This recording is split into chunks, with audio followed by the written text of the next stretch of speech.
95% लोग essential hypertension के शिकार होते हैं। ये दरअसल कोई बीमारी को ज़ाहिर नहीं कर रही होती, लेकिन इसकी वजह से कई बीमारियां हैं जो आगे जन्म ले सकती हैं। ब्लड प्रेशर दरअसल खून की नालियों के अंदर बहाव और उन खून की नालियों की दीवारों से टकराने के नतीजे में होता है। तो अगर कोई ऐसी डिजीज़ जिसमें खून की नालियां ज़्यादा सख्त हो जाएं या उनके अंदर कोलेस्ट्रॉल की डेपोजिशन हो जाए, जिनको हम एथेरोस्क्लेरोटिक चेंजेस कहते हैं, तो इस नतीजे में जो खून का बहाव होता है वो ज़्यादा प्रेशर से होता है। तो इसकी वजह से ब्लड प्रेशर रेज्ड हो जाता है और हाइपरटेंशन वाले सिम्टम्स देखने को मिलते हैं।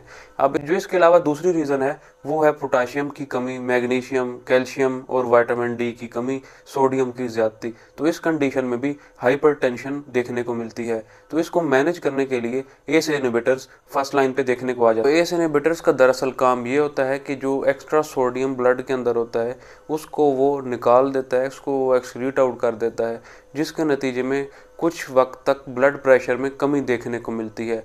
अब इसके अलावा पेशेंट को ये कहा जाता है कि वो ज़्यादा एक्सरसाइज करें, जो नमक और इससे रिलेटेड जितने भी आइटम्स हैं उनको वो उनसे इज्तनाब करें और इसके साथ पानी ज़्यादा से ज़्यादा पिएं, एक्सरसाइज करें।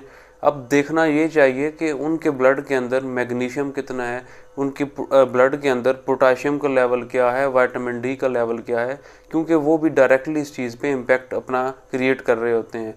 तो इसकी वजह से अगर ब्लड प्रेशर समटाइम रेज्ड आ जाता है तो डायूरेटिक्स दे दिए जाते हैं।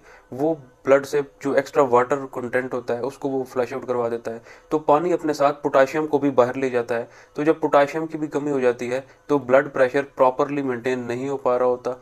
जितने भी सेल्स हैं बालों की जड़ों से लेकर पाँव के नाखून तक, जो सब अपनी न्यूट्रिटिव वैल्यू गेन कर रहे होते हैं वो ब्लड के थ्रू ही कर रहे होते हैं। ब्लड के थ्रू ही उनको जो न्यूट्रिशन है वो मिल रही होती है। तो जो असेंशियल मिनरल्स हैं अगर वो भी ब्लड के अंदर कम हो जाएं, जिनमें पोटाशियम से फेरिस्त है, तो वो जो सेल हैं वो श्रिंक होना शुरू हो जाते हैं, जो सेल हैं वो डिटेरियोरेट होना शुरू हो जाते हैं।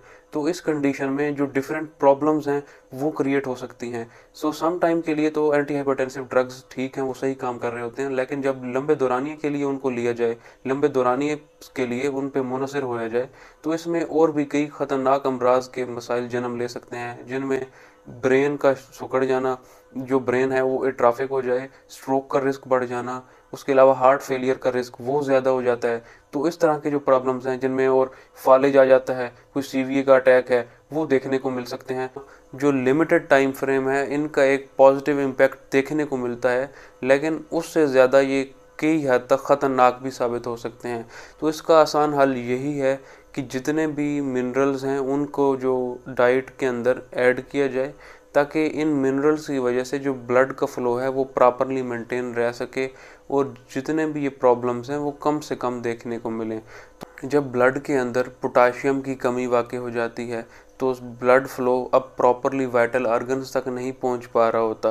तो इस कंडीशन में सिंपैथेटिक सिस्टम भी एक्टिवेट हो जाता है, वो हार्ट रेट को फर्दर इंक्रीज़ कर देता है, वो पल्स रेट को भी इंक्रीज़ कर देता है। अब जिसके नतीजे में जो डिफरेंट किस्म के रिस्क फैक्टर्स हैं वो आगे आ जाते हैं और उसकी वजह से कई कम्प्लेक्स डिजीज़ेज़ उनका रिस्क बढ़ जाता है, जिनमें सारे फेरिस stroke, ischaemia of the brain, brain atrophic हो सकता है, उसके अलावा फालिज का अटैक हो सकता है, सीवीए हो सकता है। इन प्रॉब्लम से बचने के लिए ऐसी डाइट्स को प्रेफर किया जाए ताकि ये जितने मिनरल्स हैं, जो सप्लीमेंट्स हैं वो ऐड कर दिए जाएं, ताकि पोटाशियम का लेवल मेंटेन रहे, सोडियम का कम से कम हो जाए, ताकि जो ब्लड प्रेशर रेज्ड हो रहा होता है वो ना हो और इस तरह की जो कॉम्प्लेक्सिटीज़ हैं वो क्रिएट फर्दर आगे ना हो।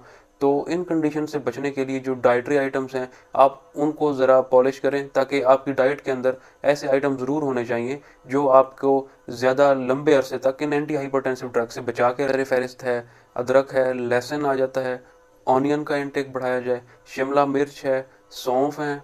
इस तरह के जो आइटम्स हैं ये रिच होते हैं पोटाशियम के अंदर। इसके अलावा अगर ग्रीन लीफी वेजिटेबल्स मिल जाए, ब्रोकली मिल जाए, उसके अलावा सैलड को प्रेफर किया जाए, ताकि जो इस तरह के प्रॉब्लम्स हैं वो कम से कम आपको फेस करने पड़े और हाइपरटेंशन जैसे एक क्रिटिकल कंडीशंस क्रिएट करने वाली जो डिजीज़ है आप उससे बच सकें।